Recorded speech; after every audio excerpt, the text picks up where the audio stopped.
SummerSlam is nearly here. Hope you're ready for the biggest party of the summer. It doesn't matter if you're ready. We've covered SummerSlam a lot on the channel because, obviously it's SummerSlam, you fucking idiot. And as such, we've covered SummerSlam plans that almost happened, like Wyatt's versus Justin Bieber, no seriously, or controversial moments like the Ultimate Warrior nearly no-showing SummerSlam 91 and getting suspended for it. So it's hard to find news stories to tell you about WWE's second biggest annual pay-per-view without repeating ourselves, but thankfully, we're great.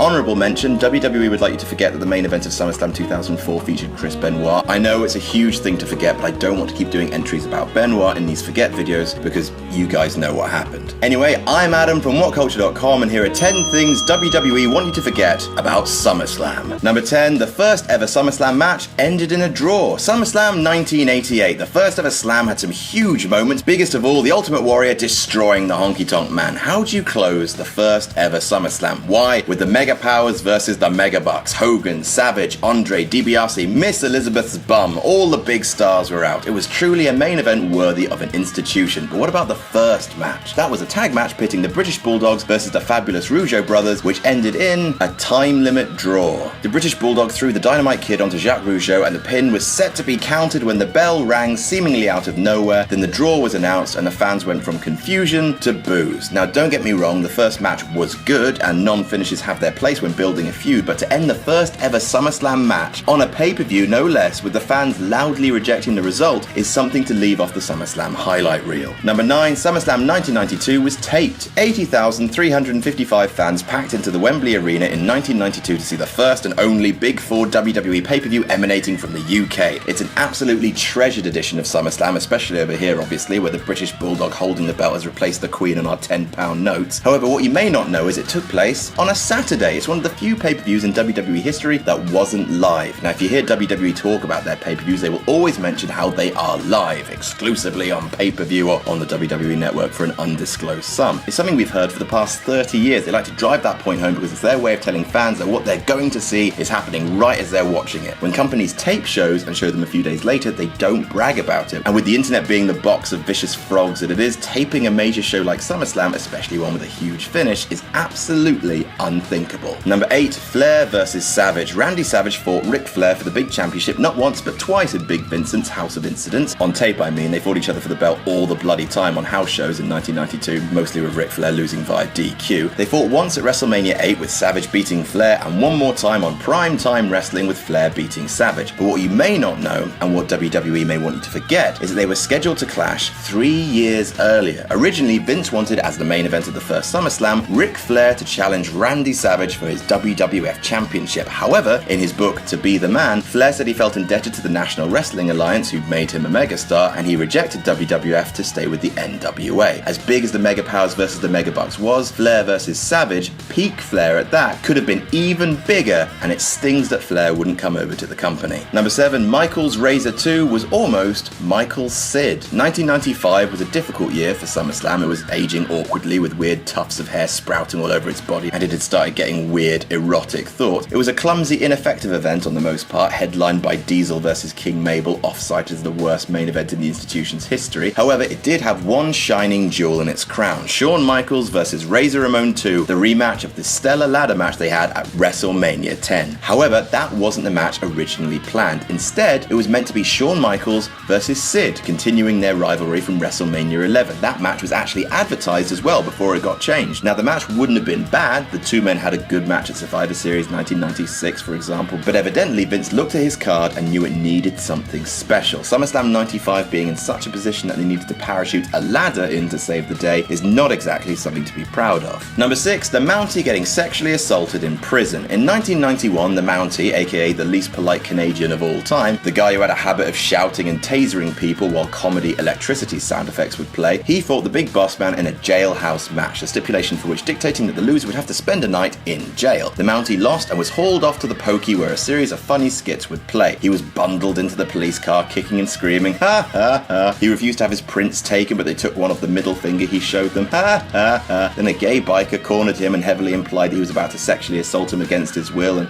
well, Oh. Not only that, that skit aired right after the final match, after Hogan and Warrior beat the Triangle of Terror, a great big rape joke. And then Randy Savage and Elizabeth got married.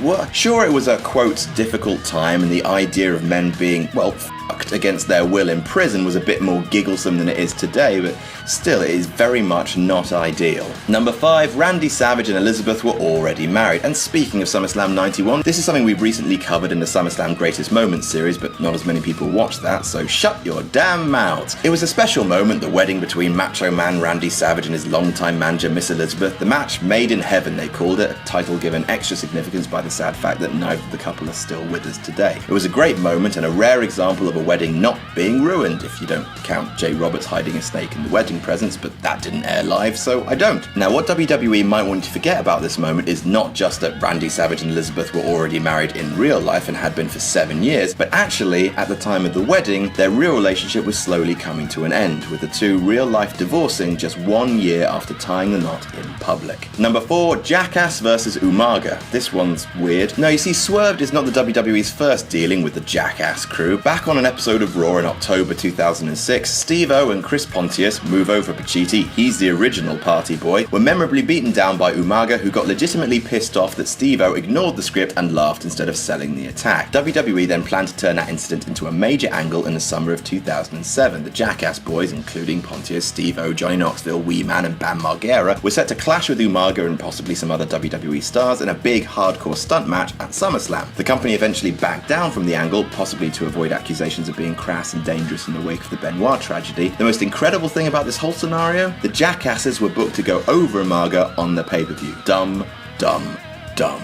Number 3, Eddie Guerrero losing his shit at Vicky. It feels weird that the bit about this match that WWE would like you to forget isn't the bit where two grown men are fighting for the custody of a small boy. So it's 2005 and Eddie was claiming to be the biological father of Rey Mysterio's kid. A standard feud. I think Orton and Lesnar are doing it for their match this year. And the two men fought in a ladder match with custody papers in a briefcase. Towards the end of the match, Rey was pinned underneath the ladder as Eddie climbed. And then suddenly, when he got to the top, Eddie couldn't get the briefcase down. He stood there at the top, fiddling with the release, giving the briefcase a shake, before Mysterio finally managed to turn the ladder over. Then Eddie starts to bang the mat in frustration. You can hear a weird edit in the sound. Why? Because WWE have edited out Eddie screaming, "Where the fuck was Vicky?" You see, Vicky Guerrero was supposed to enter at that point and stop Eddie Guerrero from retrieving the briefcase, but for some reason missed her cue, and gosh, Eddie looked really cross. Number 2, a fan nearly ruined the end of Undertaker vs. JBL. SummerSlam 2004 suffered from a difficult old crowd. In Toronto, Canada, or Bizarro Land as Jerry Lawler would call it, they were just a little bit Smarky and George, booing faces, cheering heels and the like. During the JBL Undertaker match for the WWE title, one of the fans, who probably had a few too many to drink, decided to hop the barricade. Never a good idea if you like your teeth not being hoyed down your throat. Instead of trying to enter the ring, the fan ran and jumped onto the roof of JBL's limousine. What this categorical jag-off didn't know was that a portion of the roof was gimmicked and rigged to collapse on impact for a big spot post-match. Acting quickly, WWE security caught the fan before he could fall through the car's ceiling, and the chokeslam through the roof spot went as planned, but WWE were seconds away from the angle being ruined and maybe a lawsuit on their hands. And number 1, it's a miracle SummerSlam 1992 was good. So we're back at Wembley. The main event is why people will never forget SummerSlam 1992. I mean, I really don't think it's because of Nails versus Virgil or Tatanka versus the Berserker, the latter of which was actually cut from the US release of the pay-per-view. Nope, it's the British Bulldog and Bret Hart main event, with Bulldog toppling Hart to an ovation that has never quite been matched. It's a bout that's often been voted the best in SummerSlam history, but what WWE would like you to forget is that it was very nearly a complete disaster. As Bret described in his book, Bulldog had spent much of the summer on the bench and had developed a pretty serious drug problem. The Hitman, who had handpicked Bulldog to have a classic match with, was a teensy bit miffed. The British star turned up to SummerSlam having not slept for 48 hours, completely out of shape and having forgotten all of the spots. Bret had to call the whole thing to him in the ring, and thanks to an Herculean effort from the excellence of execution, the match went as planned and became a masterpiece. Bret has called carrying his brother-in-law to a classic his greatest in-ring accomplishment. And that's our list. Did we miss any out? Tell us about it in the comments. Don't forget to like, share and subscribe. You can follow me on Twitter here. I'm Adam from WhatCulture.com, and I'll see you soon.